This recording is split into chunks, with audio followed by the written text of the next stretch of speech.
Yeah,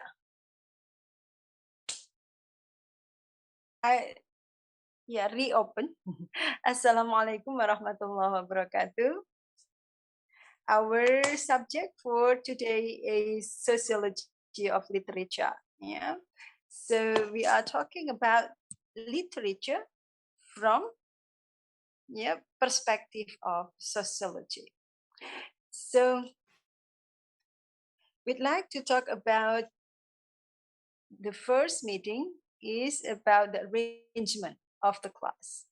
So I'd like to share to you about the syllabus. But unfortunately, there are two kinds of syllabus that we are using in this semester.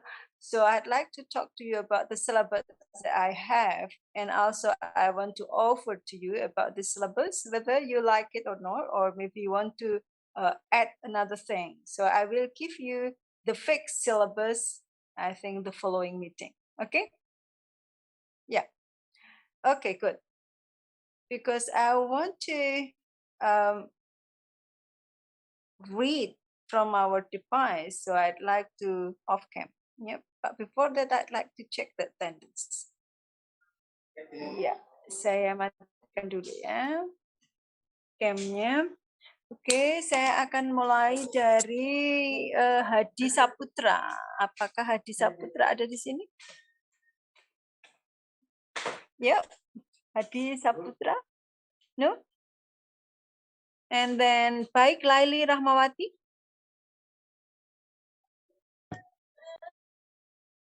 Apa salah kelas? This is A class, is that? Yes, ma'am. Yes, ma'am. A class. Oh, ya. Iya, iya, oke. Rahmayani. Apakah ada? Enggak ada juga? Rahmayani. Supriyansyah. Oh, this is salah kelas ya. Bentar, kok namanya salah semua. Bentar, saya ceknya lagi. Sociology of Literature hari Senin. Bentar. Oh, saya tak pikir kok anaknya cuma ini. Ternyata ada 5. Oke. Wrong class. Faisal Ahmad Romdoni. Is that in this class? Faisal Ahmad Romdoni, Sociology of Literature A class. Khalid Asadul Qawi, Fansha Ghazali, Novaltri Ajunda, nggak ada juga. Rizkiawan Adiputra, Arung Samudra Jaya, Mahardika, Renanda Indriarti, nggak ada juga. Muhammad Altaf Rezayan. Ada Muhammad ya, okay. Muhammad Altaf, oke. Putu Zahra ada ya. Asfia Raihan? Ada, ma'am. Oke. Muhammad Iqbal Ar-Rasyid? Hadir, ma'am. Hadir ya. Oke, Kamila Rosa? Hadir, ma'am. Hadir, oke. Fauzan Nur Kurniawan? Hadir, ma'am. Oke. Priyanto Novan? Oke. Ahmad Faizin? Hadir, ma'am. Oke. Hafizatul Aziza? Hadir, ma'am. Okay. Next is Alif Firdi Al-Faqih. Hadir, ma'am. Yeah. Lukman Harun An-Najib. Lukman? Tidak ada. Reina Karunia. Putri? Hadir, ma'am. Oke. Bentar. Saifullah Jaya Wisnu.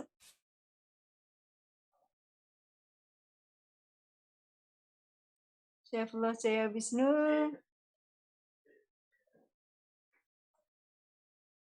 Nggak ada. Muhammad Iqbal Al-Farizi. Yes, ma'am. Norma Kamil Yatin. Hadir, ma'am. Oke, Jogi Pratama Putra. Hadir, Ma'am. Ya. Muhammad Asakofi Aryani. Royani. Ya. Hadir, Ma'am. Oke. Amir Lukman Hakim.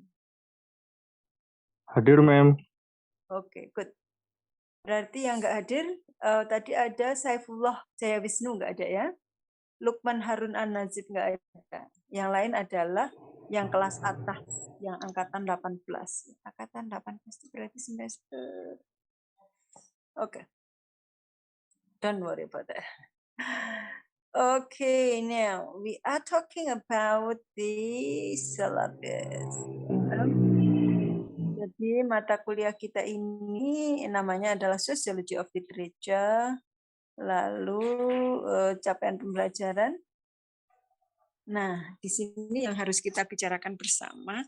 Jadi mata kuliah ini adalah mata kuliah yang berbasiskan penelitian. Ya, seharusnya adalah penelitian karya sastra atau yang berkaitan dengan kritik sastra. Boleh yang karya sastra, boleh yang tentang pengarang, atau boleh juga tentang pembaca. So we talk about sociology of the author, sociology of literary work, and the sociology of the reader.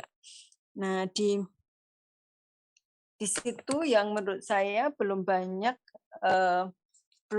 yang mengkaji. Ya. Jadi, oke, yuk saya buka begini. Jadi belum banyak yang mengkaji tentang sociology of the author dan sociology of the reader. Sebenarnya saya lagi mengencourage ya teman-teman untuk mengadakan penelitian yang di sociology of the author dan sociology of the reader, karena di situ yang masih ceruknya banyak. Istilahnya kalau kita mencari gap ya di dalam penelitian itu, yang sudah banyak dibicarakan oleh orang mana, yang belum banyak dibicarakan oleh orang mana. Nah, termasuk yang belum banyak dibicarakan oleh orang adalah sebenarnya sociology of the author dan sociology of the reader. Ya, itu belum banyak dibicarakan oleh orang. Oleh karena itu sebenarnya saya mengencourage teman-teman untuk itu. Nah, saya tadi barusan bertemu dengan Pak Dekan dan dipesankan bagaimana kalau semester ini kita bisa menghasilkan produk. Mungkin nggak kita bisa menghasilkan produk, karena kita ditantang seperti ini. Di sastra Arab itu setiap semester menghasilkan produk 1 buku. Gitu. Nah, apakah kita kira-kira bisa juga untuk menghasilkan produk 1 buku? Yang ini berisi tentang teori atau yang berisi tentang kritik sastra. Teori sosiologi sastra tentu kita berbicara tentang apa hubungan antara sosiologi dengan sastra gitu ya. Itu lalu nanti kita gunakan perspektif-perspektif yang ada. Nah, saya nanti, ini tadi saya belum sempat untuk mengirim di e-learning, tadi ada yang bertanya, Bu, di e-learning masih kosong. Ya, di e-learning nanti akan saya isi perspektif-perspektif yang ada. Nah, saya ingin semester ini kita membahas 1 novel, ya, yang kita bisa menelusur gitu maksudnya. Jadi ada 1 novel itu yang sudah dikaji oleh lebih dari 20 orang. Nah, amazing kan? Dan itu sudah semuanya masuk di dalam jurnal maupun ada yang di artikel publikasi ilmiah dari skripsi.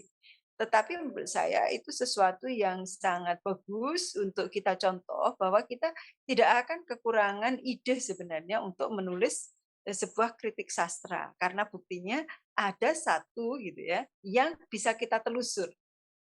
Mudahnya kalau sudah ada tulisan dan kita juga membaca novelnya, kita akan mendapatkan pengalaman. Jadi 1 novel itu bisa menjadi 20 tulisan. Caranya bagaimana? Nah, di sini saya akan mengenalkan yang namanya adalah objek material dan objek formal. Jadi di dalam sebuah kajian atau di dalam sebuah penelitian itu mesti ada 2 hal itu. Ada objek materialnya, ada objek formalnya. Sebelum saya lanjutkan, mungkin ada yang sudah pernah dengar atau sudah pernah tahu apa itu objek material dan apa itu objek formal. Kalau sudah ada yang tahu bisa menjelaskan pada temannya, akan lebih ringan saya ya. Mungkin ada yang mau raise hand? No? Nggak ada? Belum ada yang mau raise hand? Oke. Kalau belum ada yang mau raise hand, saya ingin menjelaskan apa itu bedanya objek material dan objek formal. Objek material itu adalah objek yang dikaji, misalnya novel. Nah, kalau dalam hal ini saya yang akan tunjukkan kepada Anda adalah novel yang judulnya Entrok, atau di bahasa Inggris kan menjadi Years of Voiceless. Ya, jadi karya siapa? Ada yang sudah pernah baca? Years of Voiceless? Karya siapa? Atau Entrok? Tahun 2010 diterjemahkan di tahun 2013 menjadi Years of Voiceless? Belum ada yang tahu? Karya Mbak Oki yang baru saya undang kemarin. Ya, saya mengundang Mbak Oki kemarin tanggal 16 Juli ya ke WIN. Nah, karya itu menjadi sangat ramai dibicarakan karena ternyata di bedah orang yang sangat banyak orangnya. Nah, saya ingin Anda menelusur. Kalau nggak beli, ya yang penting bisa baca. Bisa baca. Di officialnya Mbak Oki itu ada, tapi biasanya kalau kita baca dari blog begitu, cepat sekali hilang kan. Jadi cepat sekali dihilangkan. Oleh karena itu,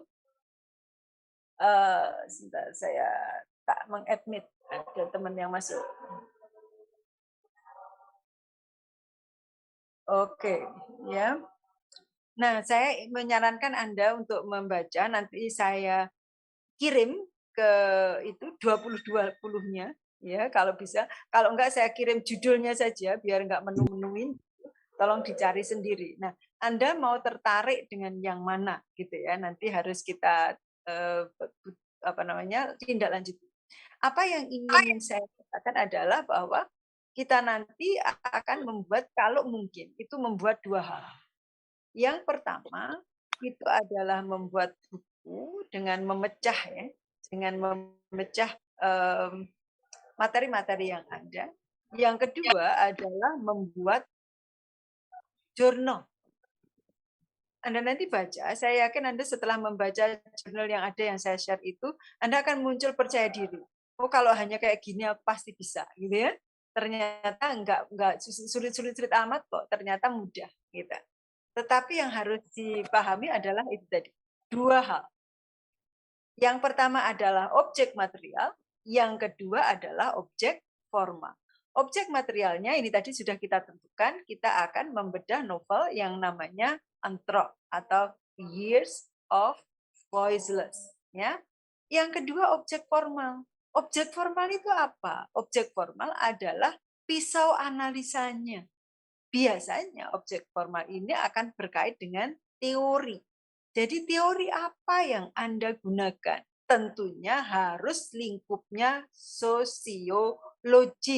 Jangan kita membicarakan Sigmund Freud gitu ya. Karena Freud itu adalah psikologi. Semester lalu mungkin Anda ada yang sudah ikut Psychology of Literature. Ada yang ikut Psychology of Literature? Ada Ma'am. Ada, Ma'am. Oke. Atau mungkin semua sudah mengambil psikologi, sekarang ambil sosiologi, nanti bisa merujuk yang mana yang akan kita buat menjadi skripsi kita, gitu ya. Nah, kita akan mengenalkan teori-teori sosiologi, mulai dari yang klasik sampai yang modern. Tapi di dalamnya, kalau saya menginkludkan feminism, karena orang ada yang memisahkan antara sosiologi dengan feminism. Kalau saya bisa mengatakan bahwa sociology is part of feminism. Feminism is part of sociology. Jadi sosiologi di dalamnya nanti ada feminism. Makanya saya tidak mengizinkan kalau teman-teman menggunakan sociological approach. Sociological approach itu sak donya gitu kalau istilahnya Bu Mudia. Itu luas banget gitu. Kita nggak bisa. Kalau kita gunakan pisau analisa kita itu harus sangat spesifik. Feminisme itu sendiri itu juga payung yang sangat lebar. Kita harus menggunakan payung yang sangat spesifik. Ya, bahkan kalau untuk jurnal itu nggak boleh dicampur. Kadang kan kita misalnya menggunakan dua teori gitu ya. Tapi kalau nggak selaras gitu atau terlalu besar, kita diharapkan satu saja. Jadi satu artikel itu adalah satu argumen. Satu argumen berarti menggunakan satu pisau, ya, menggunakan satu teori saja. Jangan campur-campur. Kita menggunakan Marx, saya menggunakan Marx. Marx itu teori sangat besar. Karl Marx itu bisa dipecah menjadi sekian banyak teori. Marxism itu besar sekali, ya. Teori kelas akan sangat berbeda teori konflik. Konflik sendiri ada perbedaan yang luar biasa. Kita bisa menggunakan konflik teorinya Marx sendiri secara klasik, ada yang menggunakan Dahrendorf, ada yang menggunakan Kurt Lewin, ada yang menggunakan macam-macam, ya. Jadi penggunaan teori itu harus spesifik, tidak boleh dicampur aduk menjadi satu, kecuali kita mau menawarkan teori baru, ya. Kalau kelasnya masih S1, biasanya kita masih belum menawarkan teori baru, kita masih menggunakan teori. Jadi biasanya misalnya kita akan menggunakan patriarki ala Sylvia Wolby. Kita akan menggunakan oppression ala siapa? Iris Marian Young. Misalnya kayak gitu, ya. Kita menggunakan inequality misalnya, atau menggunakan Mansour Fakih misalnya, oke, boleh. Atau menggunakan Max Weber inequality gitu. Atau menggunakan stratifikasi. Nah, itu harus jelas satu. Nah, itulah yang dinamakan dengan tadi apa namanya? Objek, material atau formal? Ya, kalau Formal, saya ma'am. Max Formal. Weber, the theory of inequality itu objek material atau objek formal? Objek. Cek formal, ma'am. Nah, misalnya saya akan membedah entrok itu tadi menggunakan teori kelasnya Marx. Bisa menggunakan teori feminisme ala, ya, misalnya gitu, kan. Menggunakan agensinya ala Kabir, misalnya gitu, Naila Kabir. Bisa gitu. Jadi kita satu saja, jangan bercampur-campur. Oleh karena itu bisa anak satu kelas ini semuanya menggunakan satu novel yang sama, tapi dipecah objek formalnya menjadi sejumlah anak sekelas. Ya.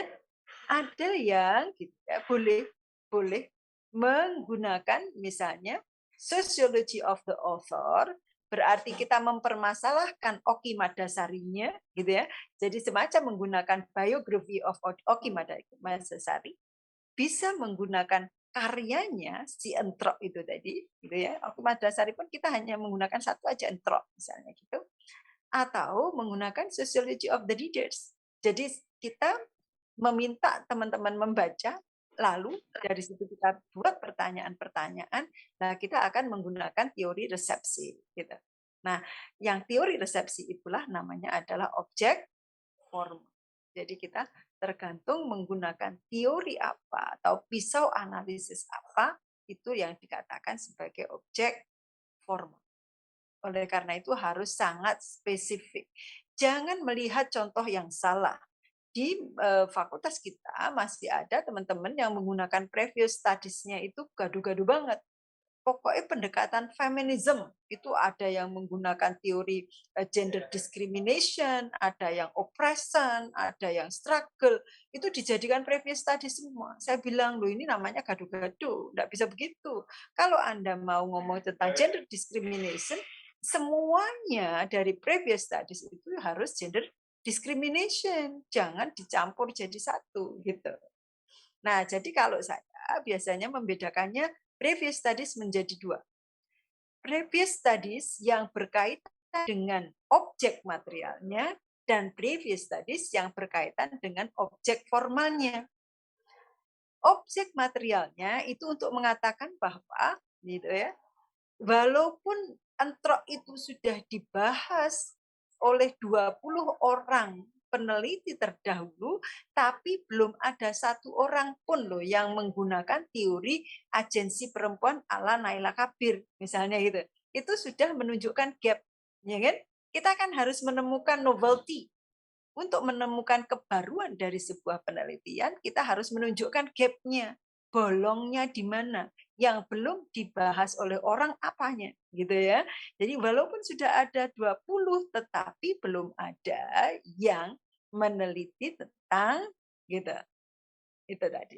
Nah, sebaliknya ada 20 orang juga yang sudah menggunakan teori agensi Naila Kabir, Tapi belum ada loh yang memakai objek materialnya adalah yes of voiceless. Nah, dengan begitu kita sudah menemukan previous tadi jumlahnya berapa tadi? Jumlah 20 untuk yang sama objek materialnya dan 20 previous studies yang sama dengan objek formalnya. Berarti paling tidak di dalam bagian akhir dari tulisan kita sudah ada 40 gitu. Manis kan? Kalau ada 40 previous studies pasti manis gitu. Pasti tulisannya akan sangat berbobot. Jadi jangan sampai tulisan kita ternyata bibliografinya isinya 3 itu pasti dilempar sama dosen pembimbing gitu. Kalau 40 pasti dosen pembimbingnya akan berpikir 10 kali untuk melempar tulisan Anda gitu. Karena pasti Anda sudah membaca sangat banyak dan pasti kualitas tulisannya akan sangat bagus gitu. Ya. Jadi juga oleh karena itu mengapa sekarang ini banyak yang mematok ya minimal 30 previous studies atau minimal 30 bibliografi. Sebuah artikel itu dipandang sebagai artikel yang berbobot manakala dia mengutip dari 30 previous studies. Ya. Dan itu adalah yang relevan. Bukan previous studies yang gaduh-gaduh itu tadi, nulis diskriminasi yang ditulis oppression, yang ditulis macam-macam, struggle, pokoknya semua yang memakai feminist approach ditulis semua. Nah, itu namanya gaduh-gaduh, tidak fokus. Jadi kita harus fokus. Kalau objek material kita apa, ya fokus previous studies-nya tentang itu. Objek formalnya apa, previous studies-nya tentang itu. Seperti itu. Oke? Nah, now kita akan membicarakan tentang pada siang hari ini itu tadi tentang pengenalan sedikit ya tentang sosiologi sastra dan objek material objek formal. Saya mulai minggu depan kita akan sudah membicarakan tentang ini sesuai dengan silabus. Saya bacanya. Kalau saya membaca saya harus menutup kamera. Mohon maaf. Jadi di silabus kita itu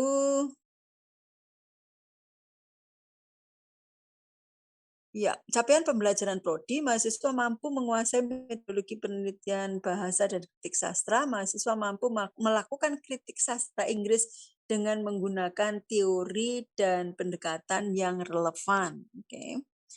Number one, today itu kita akan membicarakan tentang assessment, yang itu tadi ya, course planning ya, secara administratif, lalu learning method, materials, dan evaluation. Nah, yang besok itu kita sebenarnya sudah dianggap harus melompat ke yang literature as ideological form. Ya. Itu lalu yang selanjutnya literature as institution.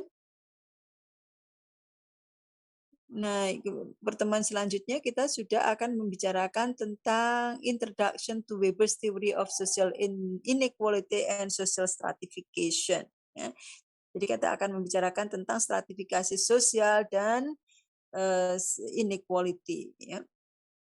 Baru setelah itu kita akan ada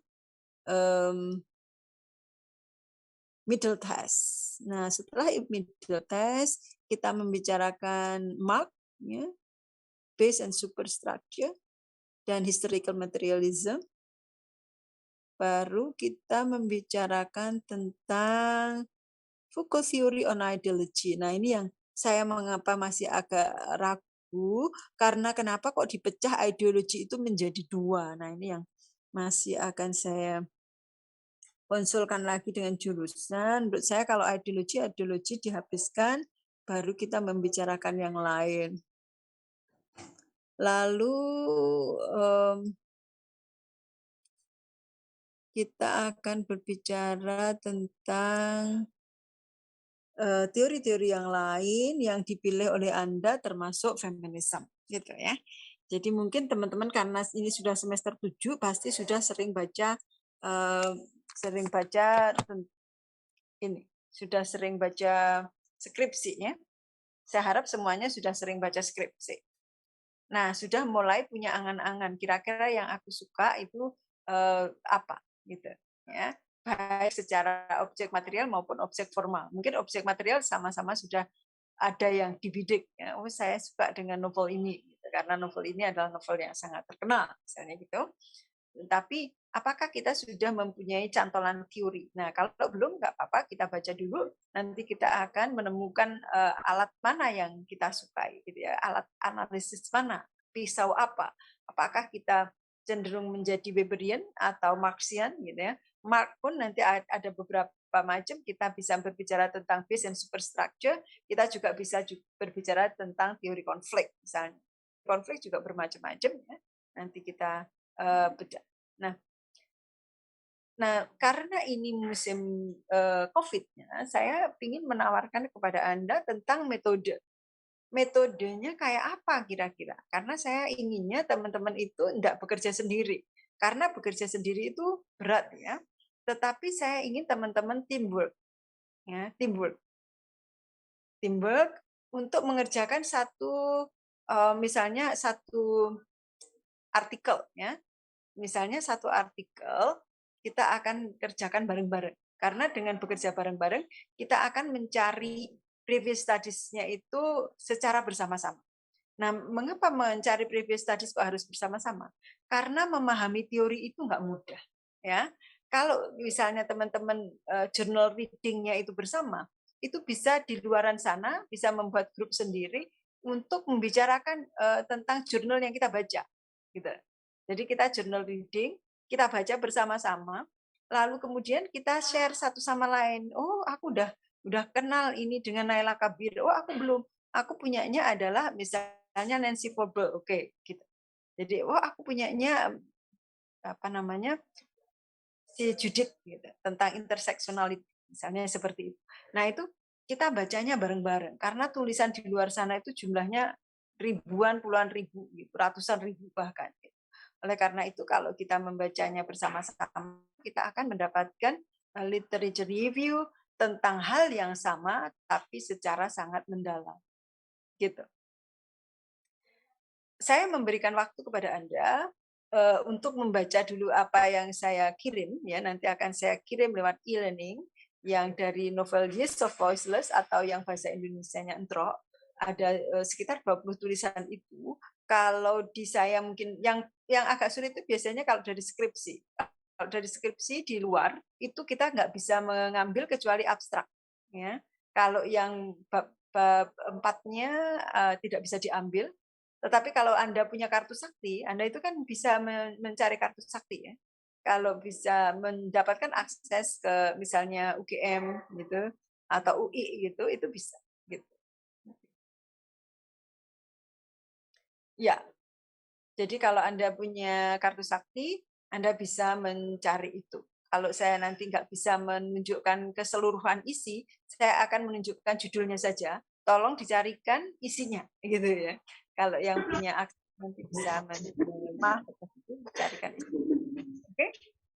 Oke. Jadi for the time being, kita masih sampai di situ dulu. Kalau assessment-nya, pemikiran saya assessment-nya itu akan menjadi 4 hal. Yang pertama adalah keaktifan. Keaktifan di dalam kita berdiskusi itu 25%. Lalu 25%-nya adalah assignment. Lalu 25%-nya lagi adalah middle test. 25%-nya lagi adalah final test. Nah, nanti akan kita cari bersama-sama bagaimana cara yang bagus. Karena tentunya memakai ruang Zoom begini kita nggak bisa diskusi, ya, nggak bisa diskusi secara besar, sangat sulit. Oleh karena itu saya mending Anda diskusi secara kecil. Gitu. Kalau kayak middle dan final, middle mungkin saya bisa menggunakan semacam voice note gitu, itu bisa voice note. Lalu kita bisa berhadapan-hadapan satu orang per satu orang, gitu. Baru nanti final test itu akan berupa project saja. Nah, kalau nanti projectnya itu bisa berupa chapter 2, ya, sudah pernah membuka chapter 2 belum? Di skripsi. Chapter 2 itu isinya apa?